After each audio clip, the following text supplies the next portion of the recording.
Hello, Talon Talks listeners. I just wanted to give you guys a quick update before we start the show. What you're about to hear was actually previously recorded on February 7th. Right now, all Embry-Riddle courses are online and our campuses are closed. To get the latest on how the university is responding to the coronavirus pandemic, visit erau.edu/coronavirus. I hope you're all staying well and safe out there. Now, here's the show. This is the Talon Talks podcast from Embry-Riddle Aeronautical University. I'm Alan Caesar. My guest today is Ken Byrnes. He graduated in 2001 with a bachelor's in aeronautical science and in 2005 with a master's in business administration from Embry-Riddle. He also holds a doctorate in business administration from North Central University. He has worked at Embry-Riddle since 2001, and today he's Assistant Dean for the College of Aviation, Chair of the Flight Department, and Associate Professor of Aeronautical Science. Did I get all that right? Yeah, that sounds like a lot. All right. Thanks, Ken, for joining us today. No problem. So when you came to Embry-Riddle, you were a bit of a non-traditional student. Tell me a bit about what you were doing before and how you decided to come here. Yeah, so, I always knew I wanted to fly.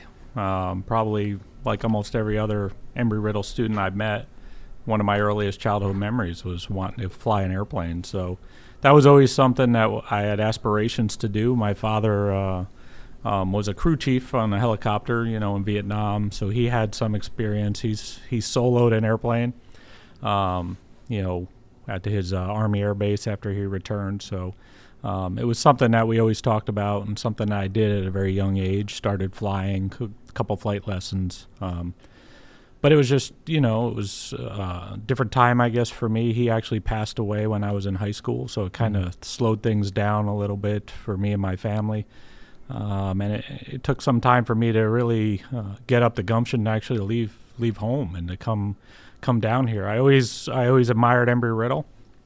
I actually first toured the campus. I think I was about 10 years old when I came down here with my father again to see the race, the NASCAR race. We came down here on a trip and we toured the campus. And from that point forward, I was blown away by what I saw back then on this campus.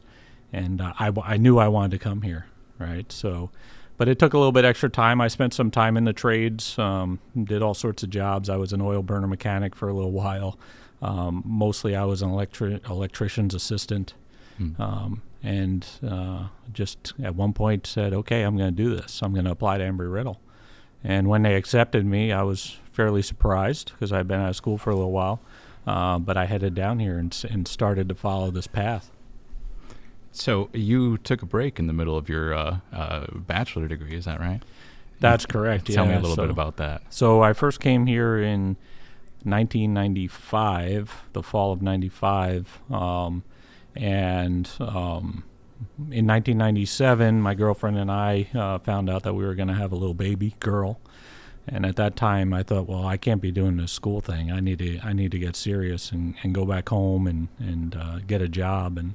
And we did. We moved back up north and spent about a year and a half up there, back to being an electrician, and eventually got a job, pretty good job, at a place in New York building high voltage power supplies. Mm-hmm. And just wasn't happy. It's just not what I want to be, not what I wanted to do. Still had that bug at aviation drive inside of me. And I remember calling my advisor from a payphone at lunch one day, Pete Roundsville. He was a great guy, or is a great guy. And Pete, I said, Pete, I'm thinking about coming back. Are there any limitations? And he just told me, you need to get back here right now. You got to get back here. What are you doing? And I remember that night I went home and I talked to my wife, Regina, and I said, we need to go down just for a year. I just got to finish, and then we'll come back. And we did. We came down with a 14-month-old baby, and the rest is history. She keeps asking me when that year is up because we haven't gone back since. So it's been a long year for her, I guess you can say. It's been we're going on 20 some odd years now. Yeah. So between being a student and an employee, it's definitely been more than 20 years. What was your first job here at Riddle? First job here was a flight instructor. So yeah, part-time flight instructor.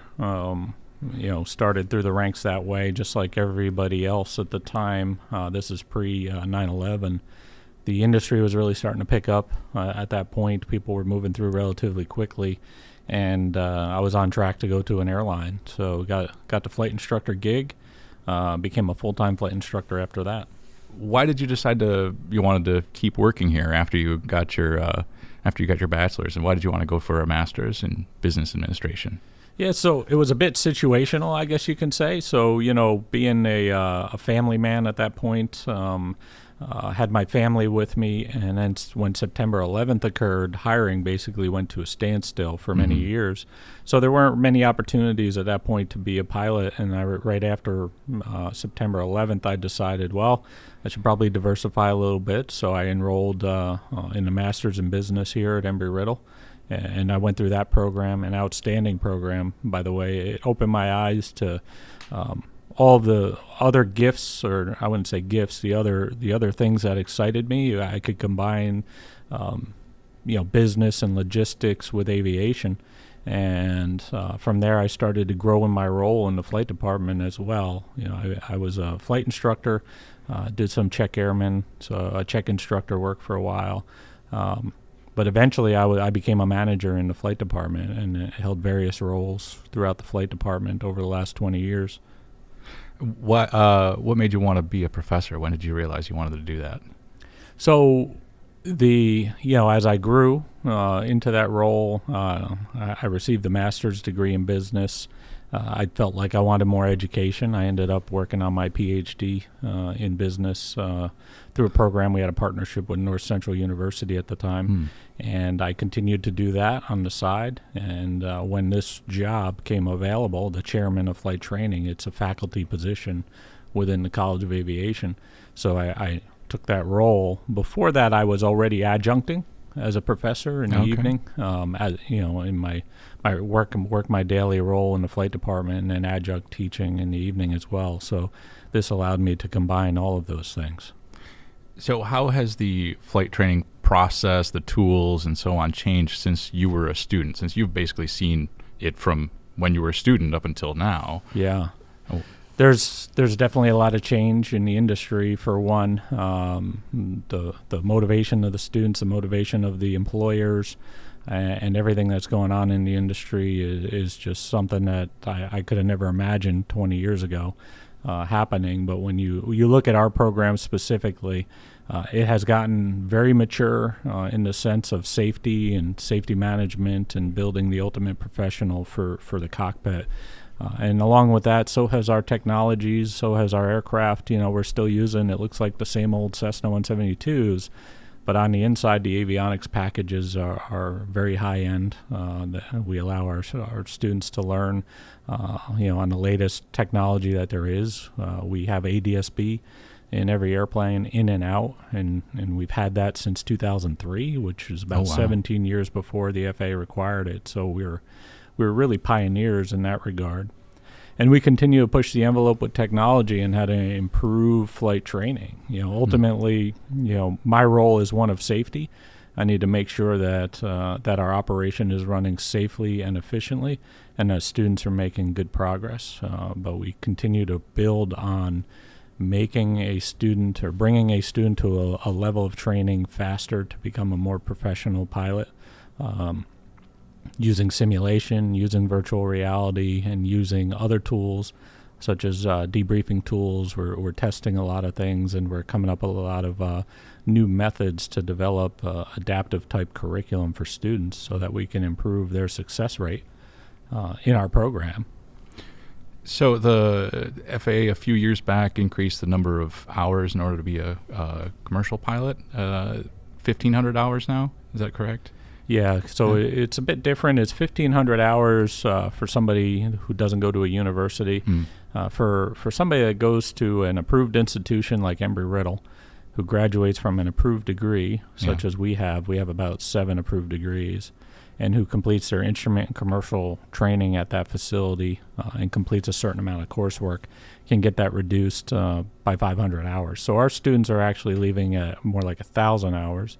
And when you look at it, they allow you to count up to 100 hours of flight training device time or simulation time. So our students are leaving with a little over 900 flight hours and going to the airlines. When we hire a flight instructor at the flight line right now, we hired 145 of them last year, by the way. So our turnover is almost 100% annually. All right, it's a transitional job. But when we hire them, they already know. Most of them already have a job, right? They already know. The amount of agreements we have with airlines, I really can't think of an airline off the top of my head that we don't have an agreement with. Today we just announced our Aviate partnership with United Airlines.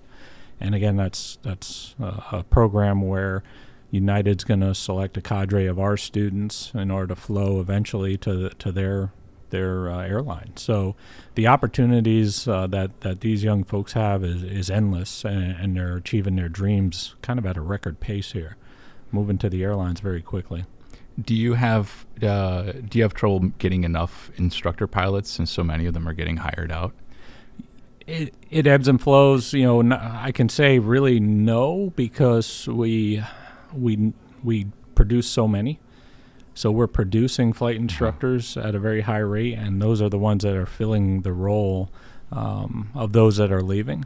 We did greatly increase the flight instructor training program that we have here on campus. So we actually have a teaching laboratory where they really focus on how to be good teachers in the cockpit, and they understand the human behavior side of flight training and learning and teaching. And it's scenario type of role play that we've been doing for about 5 years now, and includes a sim in a classroom and inside that laboratory. And the research we've done has shown it greatly increases their ability to teach from day one. From having zero time of instructional time, they are better flight instructors. So while our turnover is approaching 100%, most of the time, our quality has not gone down. It's actually gone slightly up. So along with improving how we train flight instructors, we also have a program in place. It's called Flight Instructor Quality Assurance. So I have a manager of instructional quality assurance, and they have a group of mentors. They basically sit in the back seat of the airplanes from time to time, and they record their teaching skills and is the instructor morphing to the student's learning style, and what defense mechanisms are the students showing, and how is the instructor responding, and how could they be better. All of those types of things is what's briefed at the end of that flight. So with the turnover, it is a challenge. I'm not going to lie. We haven't stopped hiring in 5 or 6 years. It's just a constant hire going on. Right now we have 3 new hire classes in one form or another that are in place. And then with that comes the turnover at the other end, or the top end, where you need people to teach in the multi-course, and you need people to teach in the CFI course and commercial, and they have to be upgraded to those. So we're constantly hiring, and we're constantly upgrading instructors. It's a nonstop effort. So I heard that there was something like a total of 500 hours flown in, here on one day earlier this week. Did I hear correctly? Yeah. So we're right now we're basically maxed out when it comes to the number of aircraft we're going to put on the ramp here. Our safety system, we're looking at the capacity of this airspace. 62 Cessna 172s and 10 Diamond multi-engine aircraft. That's enough for us. We do about 28% to 30% of our training in the flight training devices simulation, right? But we can only at any given time hold about 1,300 students. But we are very, I guess you can say we're smartly lean in the amount of aircraft that we have, and the way that we schedule the students. We make sure it's stretched across the day, because ultimately, if I have to have more aircraft to cover more students, that means I have to charge more money, right? So I'm very cognizant of trying to keep the costs down for the students. But our system is very efficient right now. And to give you an example, 2 days ago, the Cessna fleet alone flew 462 hours across those aircraft. And that's a big day, right? That's a big day. And then you add the multi-engine time into that, another about 50 hours there. So, there's a lot of flight training going on. That day alone, there was about 320 flights off of the ramp between 5:30 in the morning and midnight that night. So it's a busy operation. We keep it safe through our strong safety culture, and also through our standardization, our processes and procedures. because we're a small airline, basically. When you have that number of people and that number of flights out there, you have to make sure that everybody's doing the right thing and everything's standardized, right, to keep everybody safe. So very proud of the team that we have in place in order to have successful days like that. But just like you have great days like that, you have a day like today where the wind whips up and, you got 40-mile-an-hour winds a couple hundred feet off the ground, and nothing's moving anywhere. Yeah, not a whole lot of people flying today. So, the variables in flight training is the only thing, not the only thing, but, one of the most frustrating things that we cannot control, right? So, to me, I look at a day as a wasted opportunity for some people to make progress and to finish their flight training. So, we have to capitalize on every good day that we have, and we do a good job at doing that. Yeah. So I'm wondering, when you were a student or when you were a flight instructor, was there something that you thought, like, man, if I was in charge, I would totally do this a different way, or I wouldn't do that at all? And now you kind of are in charge. Right. Like, what have you been able to change that really bothered you? Or probably the biggest thing was the scheduling. That was it's the key. Other than safety, the scheduling is the key to it all. And when you have students who have classes that you have to integrate with it, and then you have other variables like flight instructors that have duty day limitations, or possibly classes themselves, how do you make all of this work? And that was actually one of my jobs. So in 2005, I was no longer a training manager, and they created a position called the manager of quality scheduling and quality assurance. Having trouble remembering the name of it at the time, and it was because of that, because I proposed a solution for the scheduling system, right? So the guy that took over at the time, Dr. Frank Ayers, basically said, okay, figure it out. So me and some other folks worked very hard on that and came up with a system that we're actually using to this day. And we've tweaked it since. We've made it more effective and more efficient, but it turned the entire operation around as far as, being efficient in our scheduling, making sure that we meet the expectations of the customers, right? So it's not always perfect, don't get me wrong, but with the amount of variables that we have in the training industry, we are very thoughtful about the ones that we can control, right? And we maximize every opportunity we can to get a student through their flight training. So tell me a bit about the people that you work with. Who are the people who you feel have influenced the program and left a legacy on the flight line? Sure. I think of folks like Dr. Frank Ayers. He was the chairman before me, and he started the cultural change at the time in the organization, and had a vision of improvement that started that initial shift.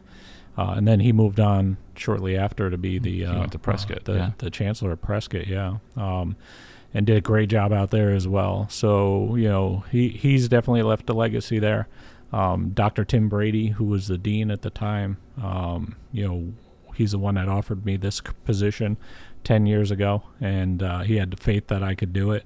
And he was just, he is an awesome individual that really understands flight training and academia, and just a wonderful man. And then the folks that make it happen day to day are our current chief flight instructor, Ivan Grau. He's been around in the system, I believe, 28 years now, somewhere around there, working in the flight department, going on, I think it's his 15th year as the chief flight instructor, right? So he does a great job day in and day out. Our director of maintenance, our former director, Jack Hahn, who was here for a long time, and our current director, Tom Bruno, their focus on quality and safety first, that the aircraft can sit if they're not perfect, right? The student can miss an activity if they're not perfect, right? We want to make sure they're safe. That's the number one priority. They do a great job interacting with industry and pushing industry to improve their processes as well, and the aircraft themselves. So, and then our safety director, right now we have Bob Joyce. He worked as a quality assurance manager of flight instruction before he earned the role as a safety, and before him, Jeremy Mayman did a great job. He's moved on for a safety position at corporate opportunity. So these folks are critical to the operation, and I could keep going on and on. My assistant and Deb Burke, my director of finance, or in business, all of those folks are absolutely critical. They make my job look easy, right? Or they make my job easy, so they make me look good is what it is. So they do an outstanding job, and all of them are beyond committed, right, to this institution and to the flight department itself. So you ask for something, you're going to get it. Nobody's ever going to say, well, I'm off the clock in 5 minutes, right? No, they're going to get it done because they really do love this institution, and they love this department, and they want to make it the greatest experience as possible for the students. That's great. Mm-hmm. What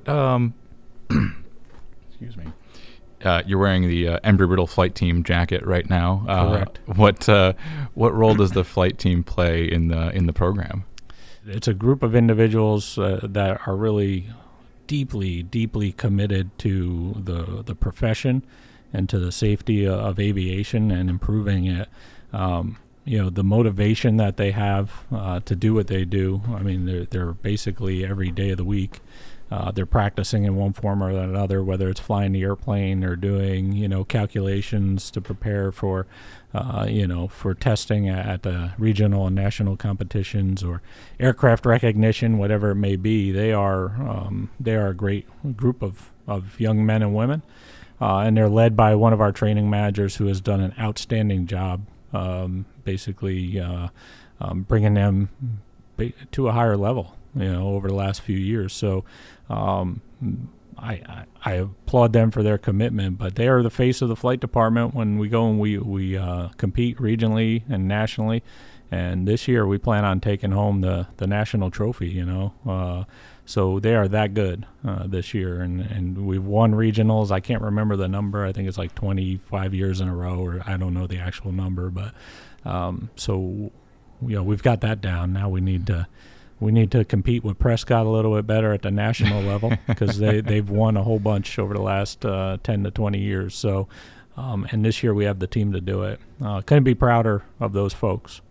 Yeah, well, a pretty good position for the university is to be in when you've got two campuses competing for the title, right? Absolutely, yeah, absolutely.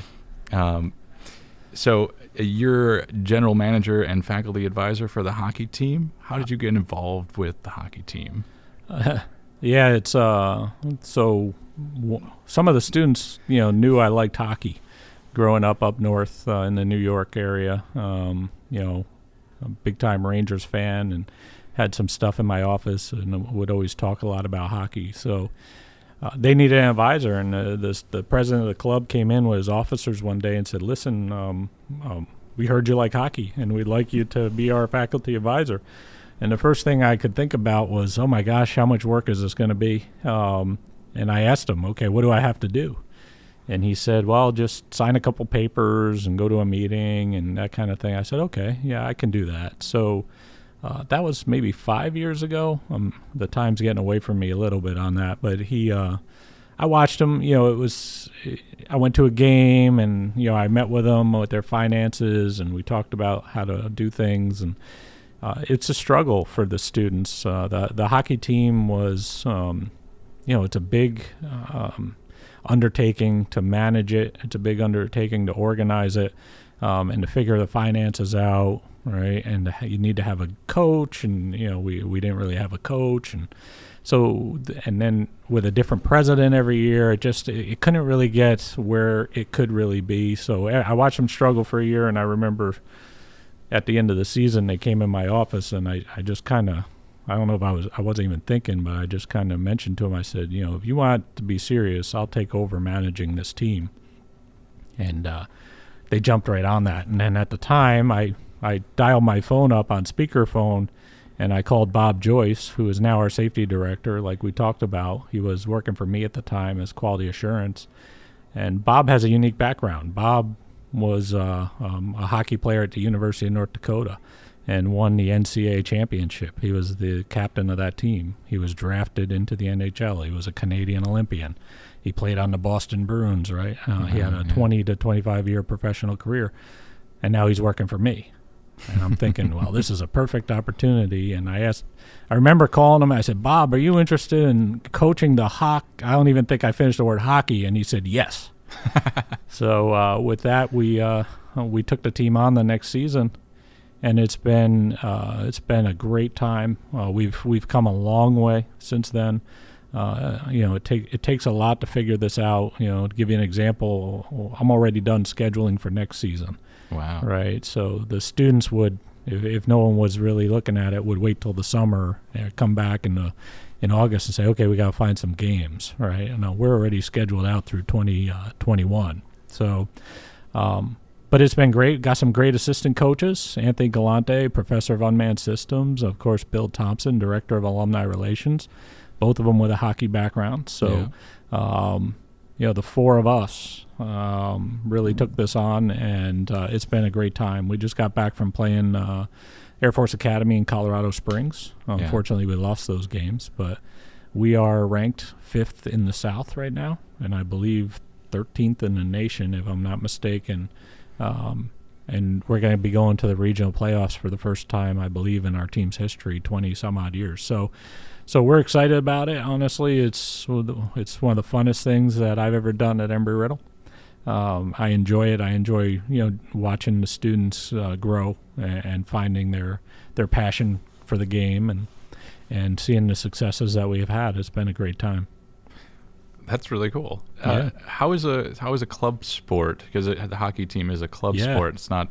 I'm not sure what the term is official with the athletics department. Correct. How is that different, a club sport versus an athletic sport? So, financing would be different. First of all, we can petition the student government for funds, which we do. We get about 20% of our budget from the student government. The rest come from gate fees, so we charge people to come to the game, and the student dues. So students are paying about $1,100 each right now to play on the team. It's about $100,000 a year now, with our schedule and with our equipment and everything. Now, it's not a cheap endeavor, right? So, and we're always looking for donations. So if you want to make a donation, we have a great crowdfunding site out there right now.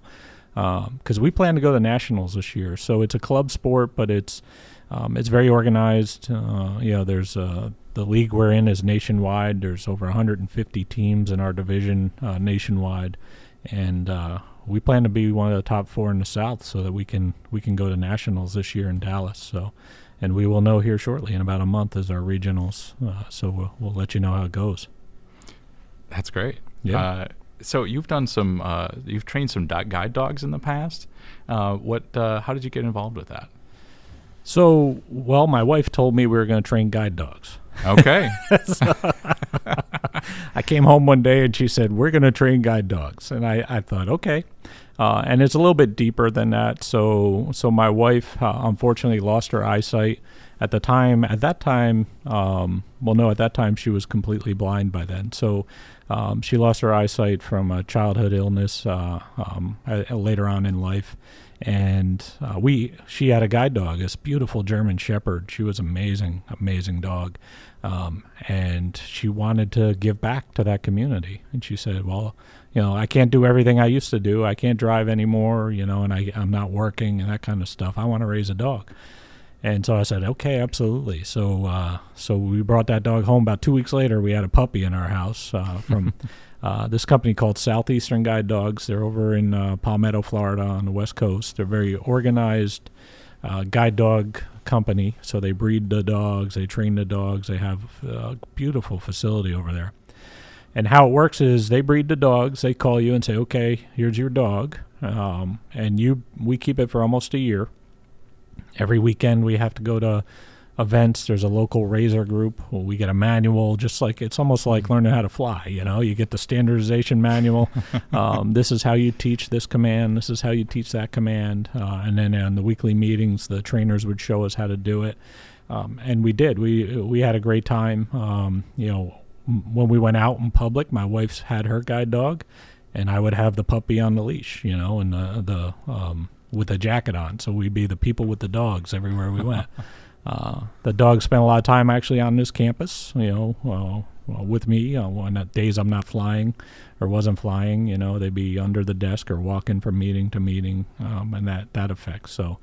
So we raised 3 total of them. Well, it's about a year each time you do it, by the way. So you raise it, you teach them about 40 commands, and then the school takes them back. We call it puppy college. Then they go into the kennels and they get a trainer assigned to them, and to the point where the trainer's walking around with a blindfold on and the harness and all of that. And it takes another 6 months to a year for them to put the finishing touches on it. So we trained the first 2, made it through. They were guide dogs. They still are, I believe. At least one still is. One may be retired. The last one we raised is a little bit rambunctious and crazy. We turned him in, and he's just full of energy. Never got the puppy out of him. Probably the smartest dog we ever raised. But about a year later, they called us and said he's not going to make it through the program. Would you like to have him back? And we said yes, absolutely. He's the coolest dog there is. So he's in our house now. So we still have him as a pet. So we haven't added a 4th guide dog puppy yet, but someday in the future we may do that again.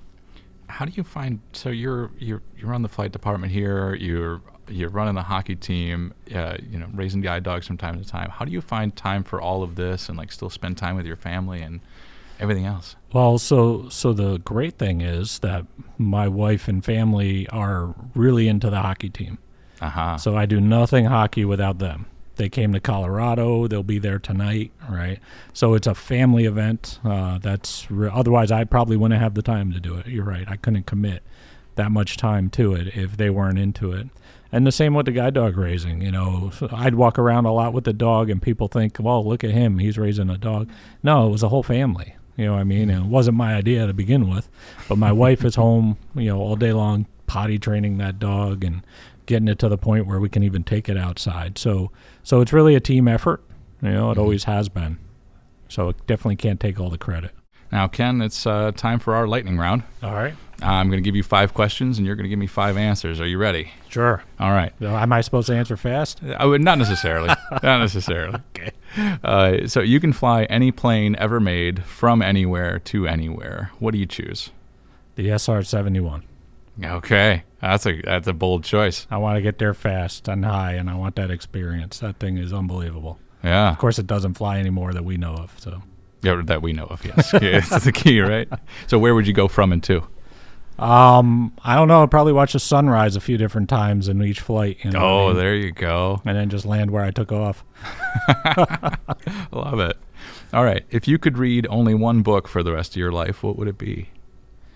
There's one book that I really enjoyed. One of my most recent ones, Leading with Honor by Lee Ellis. And the way that it's a book about leadership, but he was a prisoner of war in Vietnam, and he tells his story while integrating in, the 10 points of leadership, and he did a great job at it. So, I met him by chance at an aviation event at Oshkosh, and he handed me that book because I gave him a ride somewhere, and we've been friends ever since. But I really did enjoy that book, and I've given it to a few people.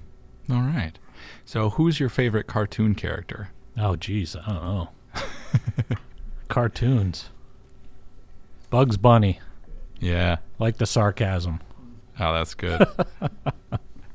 All right. Picture your ideal grilled cheese sandwich, right? You've got it in front of you. You're about to take a bite. What's the sandwich made of? What's in it? I see Munster cheese. Yeah, it's definitely got lots of butter, maybe a little bit of garlic. Powder and Munster cheese. I think you're the first person who's mentioned garlic. Good choice. Good choice. All right. If you could live for a week as any person in history, who would it be?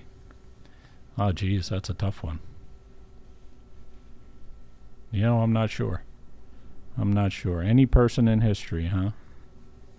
Yeah. That's a tough one. I don't know. All right. Well, we'll think. Let me think about that one. Yeah, you can get back to I like my life. That's totally fair. We had Dennis Jones, I think, gave a similar answer. He didn't really want to be anybody else. No. I know what I'm going to get day in and day out. There you go. And what I'm going to give. So, and what the expectations are. So it's. There you go. Sorry, you stumped me with that. That's okay. That's okay. All right. Well, thanks very much, Ken, for joining us for the Talent Talks podcast. Yeah, no problem. Lots of fun. All right. The Talent Talks podcast is a production of Wicked Radio and the Embry-Riddle Office of Alumni Engagement. We're coming at you from the Maury Husseini Student Union at Embry-Riddle Aeronautical University in sunny Daytona Beach, Florida. If you'd like to share your thoughts about our show or suggest a guest to us, we'd love to hear from you. Visit alumni.ereu.edu/podcast and click the feedback link. Thanks for downloading us. We'll see you next time.